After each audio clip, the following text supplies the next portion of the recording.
இந்நாளிலும் இந்த சாவாமை தொடர்ச்சி 23 1000 வருட அரசாட்சியை பார்க்கும்படி வந்திருக்கிறீர்கள். இயேசுடைய 1000 வருட அரசாட்சி ஒரு வல்லமை உள்ளதாக இருக்கும் என்பதை நாம் விசுவாசிக்க வேண்டும். அந்த 1000 வருட அரசாட்சிக்கு போவதற்கு முன்பாக இந்த சாவாமை என்ற ஆத்ம மண்டலத்திலிருந்து விடுபட நாம் போக வேண்டும் என்று வேதம் நமக்கு தெளிவாக சொல்லியிருக்கு. அதை நாம் தொடர்ந்து பார்த்து கொண்டு இருக்கிறோம். அப்போ அந்த சாகாமை தெரிந்தவர்கள் 1000 வருட அரசாட்சியில் எப்படி இருப்பார்கள் என்பதெல்லாம் பார்ப்பதற்கு முன்பாக இயேசு கிறிஸ்துவினுடைய ஆட்சி எப்படி இருக்கும், அது எப்படி அமையும் என்பதை மட்டும் இன்றைக்கு நாம் பார்ப்போம். அந்த 1000 வருட அரசாட்சியை குறித்து பார்ப்போம்னா ஏசாயா 2வது அதிகாரம் 2வது வசனம் சொல்லுது. அதில் நீங்கள் தொடர்ந்து 21 வரை நீங்கள் வாசித்து பார்த்தீங்கன்னா உங்களுக்கு நிறைய செய்திகள் இருக்கும். இது கிறிஸ்துவின் அரசாட்சி, கிறிஸ்துவின் அரசாட்சி அங்கே இருக்கும். கிறிஸ்துவ ஆட்சி எப்படி இருக்கும் என்பது குறித்து அங்கே சொல்லப்படுது. இதில் நம்ம இன்றைக்கு சில வசனங்களை மட்டும் தான் பார்க்குறோம். மொத்தமாக எல்லாத்தையும் பார்த்து அதை தியானிப்பதற்கு நம்ம நேரம் இல்லாத காரணத்தினால நீங்கள் அதை தியானிங்க. தேவன் உங்களோடு பேசுவார். ஏசாயா 2வது அதிகாரத்தில் 2லேருந்து 21 வரை உங்களோட தேவன் பேசுவார். அதை நீங்கள் வாசிங்க. இப்போ நம்ம பார்ப்போம் 2 பார்ப்போம். 2:2 ஏசாயா 2:2 கடைசி நாட்களில் கர்த்தருடைய ஆலயமாகிய பர்வதம்.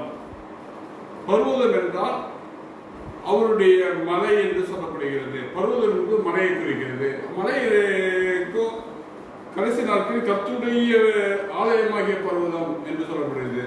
அவருடைய ஆலயம் என்பது அங்கு பரிசுத்தமான ஒரு நிலையை குறிக்கிறது. பர்வதம் என்பது ஒரு மலையை குறிக்கிறது. அது அவர் உயர்ந்தவராய் இருப்பார் என்பதை வெளிப்படுத்துகிறது. பர்வதங்களின் கொடுமுடி, அதாவது எல்லா மலைகளும் உயர்ந்தது, எல்லாவற்றிலும் உயர்ந்தது என்பது அது பொருளாக இருக்கிறது. பர்வதங்களின் கொடுமுடி ஸ்தாபிக்கப்பட்டு அது 1000 வருட அரசாட்சிக்காக பர்வதங்களின் கொடுமுடியாக அது ஸ்தாபிக்கப்படுகிறது. மலைகளிலே அது உயர்ந்த மலையாக எல்லாவற்றுக்கும் அதிகாரம் உள்ளதாய் வல்லமை உள்ளதாய் அந்த 1000 வருட அரசாட்சி இருக்கும் என்பதை இந்த வசனங்கள் வெளிப்படுத்தி கொண்டிருக்கிறது. பாருங்க, மலைகளுக்கு மேலாக உயர்த்தப்படும், மலைகளுக்கு மேலாக உயர்த்தப்படும். இங்க 1000 வருட அரசாட்சி இருக்கு. இயேசு வரப்போகிறார். அவர் ஆலயமாக வரப்போகிறார், பரிசுத்தராக வரப்போகிறார். அவர் வருகிற பொழுது அவர் மலைகளுக்கு மேலாக உயர்த்தப்படுவார் என்பது இதுவரை யார் யார் தன்னை உயர்ந்தவர்களாக இருக்கிறார்களோ அவர்கள் எல்லோரை கண்டும் அவர் உயர்ந்தவராக வரப்போகிறார். ஆமென். எல்லா ஜாதிகளும் அதற்கு ஓடி வருவார்கள், எல்லா ஜாதிகளும் அதற்கு ஓடி வருவார்கள் என்று அந்த வேதவசனம் ரொம்ப தெளிவாக சொல்கிறது. அவருக்கு மதங்கள் இல்லை, ஜாதிகள் இல்லை, எதுவுமே இல்லை. அவர் ஒருவர் தான். வானத்தை பூமியும் சகலத்தையும் சிருஷ்டிக்கும் போது பிதாவோடு இருந்து அந்த பிதாவிடத்தில் நம்மை சேர்க்க வேண்டியது. வானத்தை பூமி உண்டாக்கின தேவத்தில் நம்மை கொடுத்து சேர்ப்பதற்காக இருப்பதனால அவரிடத்தில் எல்லாருமே வர வேண்டும் என்பது வேதம் சொல்கிறது. எல்லா ஜாதிகளும் அதற்கு ஓடி வருவார்கள். ஏசாயா 2:3 பார்த்தீங்கன்னா திரளான ஜனங்கள் புறப்பட்டு வந்து என்று எழுதப்பட்டிருக்கு. இதே நீங்க ஆர்சி பைபிளை பார்ப்பீங்கன்னா வேற்று இனத்தார் என்று சொல்லப்படுது. இங்கு திரளான ஜனங்கள் புறப்பட்டு வந்து என்று அன்றைக்கு எழுதப்பட்ட அந்த மொழிபெயர்ப்புல சில சிக்கல் இருந்தது என்று இன்றைக்கு அதை மொழிபெயர்ப்பு கொஞ்சம் சேஞ்சஸ் பண்ணி எழுதுகிறாங்க. அது வேற்று இனத்தாரும் வருவார்கள். அப்போ திரளான ஜனங்கள் என்பது சாதாரண கிறிஸ்துவுக்குள்ள இருப்பவங்க மட்டும் இல்லை, மற்றவர்களும் வருவாங்க, எல்லோரும் வருவாங்க என்பது அது பொருளாக இருக்கிறது. இதற்கு நம்ம சில மற்ற புத்தகங்களை நாம் பார்க்க வேண்டியது அவசியமாக இருக்கிறது. நாம் கர்த்தரின் பர்வதத்துக்கும் நம் கர்த்தரின் பர்வதத்துக்கும் நேரத்தை சொல்றேன்னா, நம்ம என்பது நம்முடைய தேவன், நம்முடைய தேவனுடைய அந்த உயர்ந்த ஸ்தலத்திற்கு, பர்வதனுக்கு மலை போன்ற உயர்ந்த ஸ்தலத்திற்கு என்று அங்கு சொல்லப்பட்டிருக்கிறது. யாக்கோப்பின் தேவனுடைய ஆலயத்துக்கு போவோம் பாருங்கள். யாக்கோப்பின் தேவன் இங்கே என்ன சொல்லப்படுறது? நம்முடைய கர்த்தர் என்று சொல்லப்படுகிறது. நாம் கர்த்தரின் பர்வதத்திற்கு, அப்புறம் யாக்கோப்பின் தேவனுடைய ஆலயத்திற்கு போவோம் பாருங்கள். யாக்கோப்பு என்ற வார்த்தை நம்முடைய நிலைப்பாடுகளை எல்லாம் மன்னித்து அவரோடு சேர்த்திருக்கிறார். எனவே விழுந்தவர்களையும் அவர் தன்னை பாவங்களை மன்னித்து நமக்காக ரத்தம் செஞ்சு நம்மை மீட்டெடுத்தார். நாம் யாக்கோப்பை நம்மை மீட்டெடுத்தினால் யாக்கோப்புக்கும் அவர் தேவனாக இருக்கிறார். அவர் பாவிகளை ரட்சிப்படி வந்தவர் என்பதுதான் வேதத்துடைய சத்தியம். பரிசுத்தவான்களை ரட்சிக்கப்படி இயேசு வரல, பாவிகளை ரட்சிக்கப்படி வந்தவர் இயேசு. அப்போ பாவ வாழ்க்கையில் வாழ்ந்த மக்களை மீட்டெடுப்பதற்காக எடுத்ததுனால அவருக்கு பேர் என்னன்னா யாக்கோப்பின் தேவனை அழைத்து போவார்கள் என்று அந்த வசனம் எழுதப்பட்டிருக்கிறது. அந்த 3வது ஏசாயா 2:3 நாம் பார்க்கிறோம். அவர் தம் வழிகளை நமக்கு போதிப்பார். அங்க போவோம் வாங்க, அங்க போனா என்ன நடக்கும்? அவர் வழிகளை நமக்கு போதிப்பார். அவருடைய வழிகள் என்ன? அவருடைய போதனைக்கு எப்படி போகணும், எது நேர்மையானது, இதுல எது பாவமானது, எது உங்களுக்கு நல்லது என்பதை அவர் நமக்கு போதிப்பார். அந்த 1000 அரசாட்சியில இது போன்று அநியாய அக்கிரமங்கள் நடக்காது, மக்களுக்கு செய்ய வேண்டிய நன்மைகளை செய்யாத இருக்கிறது. அவருடைய வழிகள் எப்பொழுதும் பரிசுத்தமுள்ளதாய் காணப்படும் என்று நாம் பார்க்கிறோம். நாம் அவர் பாதையில் நடப்போம் என்பார்கள். இது முற்றிலும் நடந்த பாதைகள் தவறான ஒரு பாதை நடந்து கொண்டிருந்தார்கள். பாதை என்ற வார்த்தை அவர் நெறிகளில் என்று ஆசிரியர் நெறி. அவருக்கு ஒரு சட்டம் இருக்கு, அவருக்கு ஒரு திட்டம் இருக்கிறது, அவருடைய ஒரு விருப்பம் இருக்கிறது. அது பரிசுத்தமா நல்ல முறையில் இருக்கணும், நல்லது செய்யணும், மற்றவர்களுக்கு நன்மைகள் செய்யணும் என்று அவருடைய இதுவா இருக்கு. இவ்வளவு நாள் நம்ம செய்ததெல்லாம் தப்பு என்பதை உணர்ந்து அந்நாளிலே அவர்கள் என்ன செய்வார்களாம்? அங்கு இது ஐயோ இவருடைய பாதை நல்ல பாதை, இவருடைய பாதையில தான் நம்ம நடக்கணும், இது கிறிஸ்துவ சொன்னது, பரிசுத்தத்தை குறித்து சொன்னது என்பதை அவர்கள் புரிந்து அறிந்து அவர்கள் வருவார்கள் என்று சொல்லப்பட்டிருக்கிறது. ஏனெனில் ஏன் அந்த பாதையில் நடக்கணும்? ஏனெனில் சியோனிலிருந்து வேதமும் எருசலேமிலிருந்து கர்த்தருடைய வசனமும் வெளிப்படும். அவருடைய வார்த்தைகள் வெளிப்படும், அவருடைய வசனங்கள் வெளிப்படும். இந்த பைபிளை காட்டிலும் உயர்ந்த ஒரு வழி நமக்கு எங்குமே சொல்லப்படல. இதுதான் உயர்ந்த வழி, இந்த வழியில தான் நடக்கணும் என்பது அன்றைக்கு அந்த தெளிவு கிடைக்கும். அந்த 1000 அரசாட்சியில அந்த தெளிவு கிடைக்கும். ஆமென். இதுல இன்னும் நீங்க பார்த்தீங்கன்னா 2:11 பார்க்கணும். ஏசாயா 2:11 நரனின் மேட்டுமையை கண்கள் தாழ்த்தப்படும். மேட்டுமையான கண்கள் கொண்டு எனக்கு இணையா யாரும் கிடையாது, எனக்கு நான் தான் இந்த நாட்டுடைய எல்லாமே இருக்கேன், எனக்குள்ள அதிகாரம் வந்துச்சு, எனக்குள்ள எல்லாம் வந்துச்சு என்று யார் மேட்டுமையா இருந்து அநியாய அக்கிரமங்களை கேட்பது காலிலே என்று அதிகமாக செய்கிறீர்கள், எனக்கு ஒரு மெஜாரிட்டி இருக்குது என்று எவ்வளவு பாவங்கள் செய்கிறீர்களோ அதுதான் சொல்றது. நரனின் கண்கள், நரனின் மேட்டுமையான கண்கள், அந்த மேட்டுமையான கண்கள். நரன் என்பது மனிதனை குறிக்கிறது. நரனின் மேட்டுமையான கண்கள் மனிதனின் வீராப்பு தனியும். அவனுக்குள்ள வீராப்பு மக்கள் நிறைய பேர் சொல்றாங்க, பேஸ்புக்ல சொல்றாங்க, யூடியூப்ல சொல்றாங்க, மற்ற அரசியல்வாதிகள் சொல்றாங்க, பெரிய பொருளாதார நிபுணர்கள் சொல்றாங்க, நம்ம செய்ய போகின்ற வழி சரியில்லை, இது நாட்டுக்கு கேடு, நாட்டுடைய நலனுக்கு கேடு என்று சொல்கிறார்கள். ஆனால் நான் அதை தான் ஏன் கேட்கணும், அதை நான் ஏன் செயல்படுத்த வேண்டும்? அது என்று உங்களுக்குள்ள ஒரு மேட்டுமை இருக்கிறது, உங்களுக்குள்ள ஒரு வீராப்பு இருக்கிறது என்றால் அந்த வீராப்பும் அந்த மேட்டுமை அந்த நாளிலே அந்த 1000 அரசாட்சியிலே தனியும் என்று அங்கு எழுதப்பட்டிருக்கிறது. அங்கு மேட்டுமையான கண்கள் தாழ்த்தப்படும் என்று அங்கு சொல்லப்படுகிறது. தொடர்ச்சியா பார்த்தீங்கன்னா கர்த்தர் ஒருவரே அந்நாளில் உயர்ந்திருப்பார். ஏன்னா கர்த்தர் மட்டுமே உயர்ந்திருப்பார். அந்த உயர்ந்திருக்கிற கர்த்தர் என்பவர் அவர் பரிசுத்தம் உள்ளவராக இருக்கிறபடினாலே, பரிசுத்தத்தை அவர் விரும்புகிறபடினாலே, அவருடைய உயர்ந்தவருடைய கிட்ட எல்லாமே இருக்கிறதுனால அன்றைக்கு ஆட்சி நல்ல ஆட்சியா இருக்கும், நல்ல ஆட்சியா இருக்கும். அன்றைக்கு மக்களுக்கு நன்மைகள் இருக்கும். அப்போ தேசங்கள் எல்லாம் ஒன்றுபட்டிருக்கும், உலகமே ஒரு ஆட்சி கீழே வரும். அந்த ஒரு ஆட்சி கீழே வருவதற்கான வழிகளை இன்றைக்கு பெரும் பெரும் வல்லரசுகள் செய்து கொண்டிருக்கிறது. இதனுடைய முடிவு அன்றைக்கு ஆட்சி காலத்திலே உலகங்கள் எல்லாம் ஒன்றா சேரப்போது, கூடிய விரைவில் எல்லா உலகமும் ஒரே ஆட்சி கீழே வரும்போது, அந்த ஒரு ஆட்சி கீழே வந்த பிறகு இயேசு வருகிற அந்த 1000 அரசாட்சிக்கு இவரு எல்லாத்தையும் சேர்க்க வேண்டிய அவசியம் கிடையாது. அதை இவர்களே சேர்த்து வைத்திருப்பார்கள். இன்னும் நீங்க அதுல ஏசாயா 2:12 பாத்தீங்கன்னா எல்லாம் தாழ்த்தப்படும் பொருட்டு சேனைகளின் கர்த்தர் நாளானது, எல்லாம் தாழ்த்தப்படும் பொருட்டு சேனைகளின் கர்த்தர் நாள் இருக்கும். இந்த உயர்வான எல்லாவற்றையும் அவர் தாழ்த்துவார். வேற்றுமையானவர்களை தாழ்த்துவார், வீராப்பு நிறைந்தவர்களை தாழ்த்துவார். அதுதான் 1000 ஆண்டு அரசாட்சியுடைய பார்வையாக இருக்கிறது. 1000 ஆண்டு அரசாட்சியுடைய வரைபடமாக இருக்கிறது.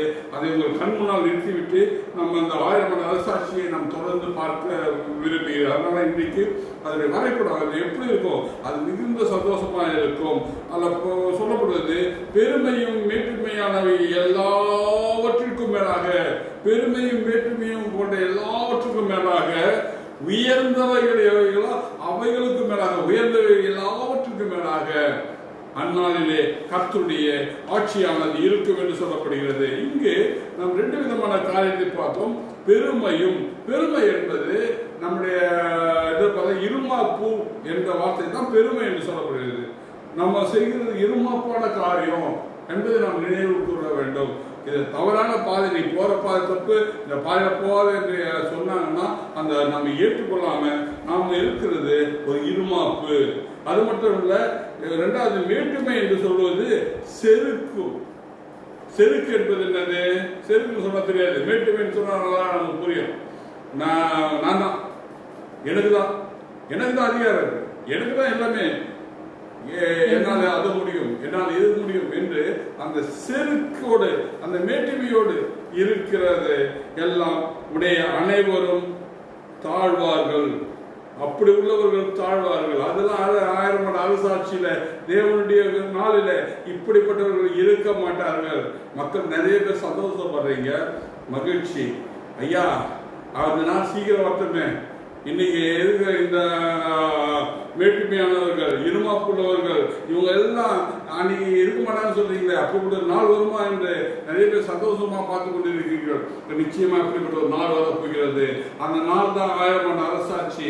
அதை குறித்து தான் பார்க்கிறோம். அதுக்கு தான் நான் சொல்றேன், இன்றைக்கே நாம் என்ன செய்யணும், அந்த இருமாப்பும் வேற்றுமை இல்லாத அந்த ஆத்ம மரணத்திலிருந்து மீண்டவர்களாய் அந்த ஆத்மாவின் சாவாமையை ஜெயம் கொண்டவர்களாய் நாம் இருக்க வேண்டும் என்று இதற்கு போதிப்பதற்குரிய ஒரே ஒரு காரணம் 1000 ஆண்டு அரசாட்சி யாருக்குரியது என்றால் அந்த சாவாமையிலிருந்து விடுபடுறார்களே, ஆத்ம மரணம் என்ற சாவாமையிலிருந்து அவர்களுக்குரியது.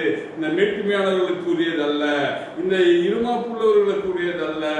இருமாப்பும் வேற்றுமை அற்ற ஒரு கூட்டத்தை தேவன் எதிர்பார்த்து கொண்டிருக்கிறார். அந்த கூட்டத்தை அவர் இந்த நாளில் ரெடி பண்ண சொல்லுகிறார். இன்றைக்கு இருமாப்பும் வேற்றுமையா இருக்கிறவர்களுக்கு நீ அட்வைஸ் பண்ண என்று அவர் சொல்லிக் கொண்டிருக்கிறார். ஏனென்றால் அவர்கள் அழிந்து போவதை தேவன் விரும்பவில்லை. அவர்கள் மீட்கப்பட வேண்டும், அவர்களும் அந்த 1000 ஆண்டு அரசாட்சி இருக்க வேண்டும் என்று தான் தேவன் விரும்புகிறார். ஒரு விஷயத்தை உங்களிடத்தில் இந்த வேலையை நான் சொல்ல கடமைப்படமாக காணப்படுகிறேன். அதாவது இயேசு கிறிஸ்து இந்த பூமியிலே வந்ததுடைய நோக்கமும், பிதா இந்த பூமியில வந்ததின் நோக்கமும் ஒன்றே ஒன்று, பரலோகத்தில் நம்மை சேர்க்கும்படி. நரகமும் யாருக்காக உருவாக்கப்பட்டதுன்னா பிசாசம் அவனுடைய தூதர்களுக்காக உருவாக்கப்பட்டது. நாம் மனிதர்களுக்காக அது உருவாக்கப்படவில்லை. ஆனால் மனிதராக நாம் இந்த மேட்டுமையினாலும் இந்த இருமாப்பினாலும் நாம் அதற்குரியவர்களாக மாறிக்கொண்டிருக்கிறோம். அவர்கள் பிசாசுடைய தந்திர வலையில் விழுந்தவர்கள். அவர்களுக்கு தெரியாது நம்ம என்ன செய்யறோம்னா என்று.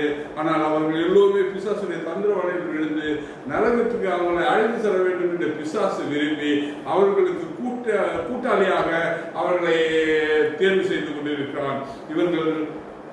இதனால்தான் இவர்கள் நரகத்துக்கு போக இவர்கள் தன்னை தானே ஆயத்தப்படி கொண்டிருக்கிறார்கள். எனவே இவர்கள் பாவங்கள் அதிகமாகவும், மக்களுக்கு விரோதமான காரியங்கள் செய்வதும், குடும்பத்துக்கு விரோதமாய் செய்வதும், கூட பிறந்த சகோதரருக்கு விரோதமாய் செய்வதும், நண்பர்களுக்கு விரோதமாய் செய்வதும், குடி போதையில சொந்த நண்பர்களை கொலை செய்வதும், பணம் தரன மனைவியை கொலை செய்வதும், இது போன்ற செய்திகள் அதிகமாக வருகிறது. இதற்கெல்லாம் ஒரே ஒரு காரணம், இவர்கள் சாத்தானுடைய பிடியில சிக்கிறவர்களாக காணப்படுகிறார்கள். உங்களுக்கு ஒரு அதிகாரிகள், ஒரு அலுவலகத்து அதிகாரியாக இருக்கலாம், இல்ல ஒரு கலெக்டர், ஒரு டாக்டர், ஒரு நீதிபதி, இல்ல ஒரு பிரைம் மினிஸ்டர், இல்ல ஒரு சீஃப் மினிஸ்டர், இப்படி யாரா இருந்தாலும் அவங்க கிட்ட உங்களுக்கு உதவி வரலன்னா அவங்களுடைய எண்ணங்கள் எல்லாம் இந்த வேற்றுமையும் பொய்யும் இருமாப்பும் பிசாசானவன் நிரப்பி வைத்திருக்கிறான். எனவே அவர்கள் நன்மை செய்ய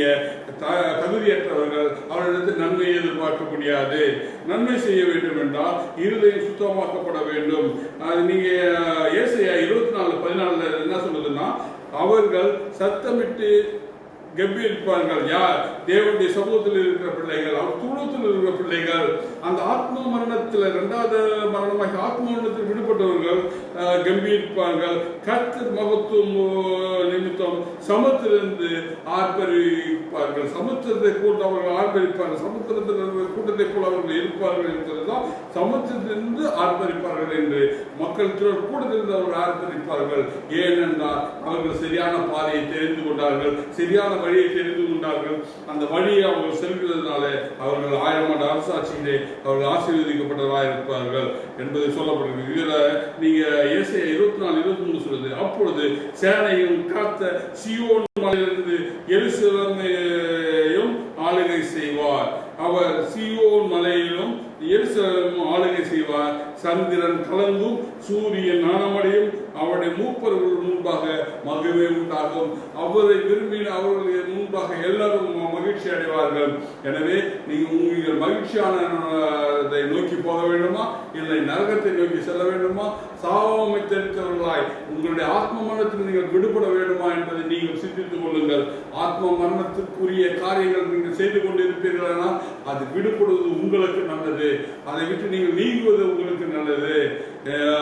அது போன்ற அந்த பாவ காரியங்கள் வருகிற எந்த வருமானமும் அது உங்கள் நாட்டுக்கோ உங்கள் வீட்டுக்கோ அது சுகத்தையும் சந்தோஷத்தையும் மகிழ்ச்சியும் கொடுக்காது.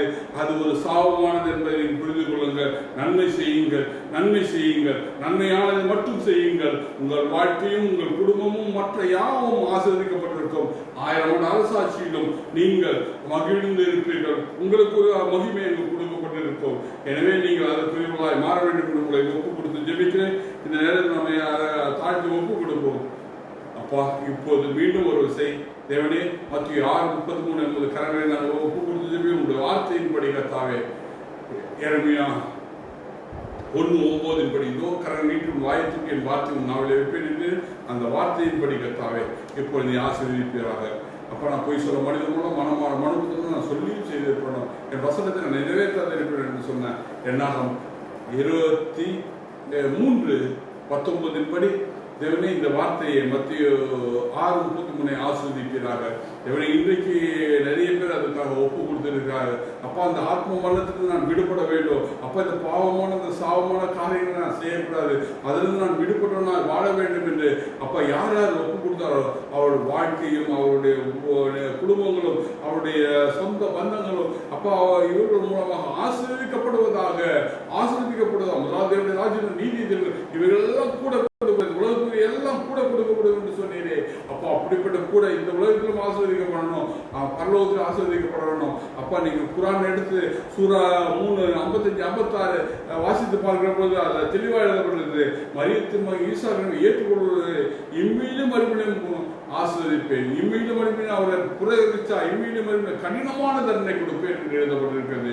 இந்த இம்மை என்பது உலக வாழ்க்கை, மறுமை என்பது பரலோக வாழ்க்கை. இந்த உலக வாழ்க்கையில் ஆசீர்வாதம் வேண்டும், பரலோக ஆசீர்வாதம் வேண்டும்.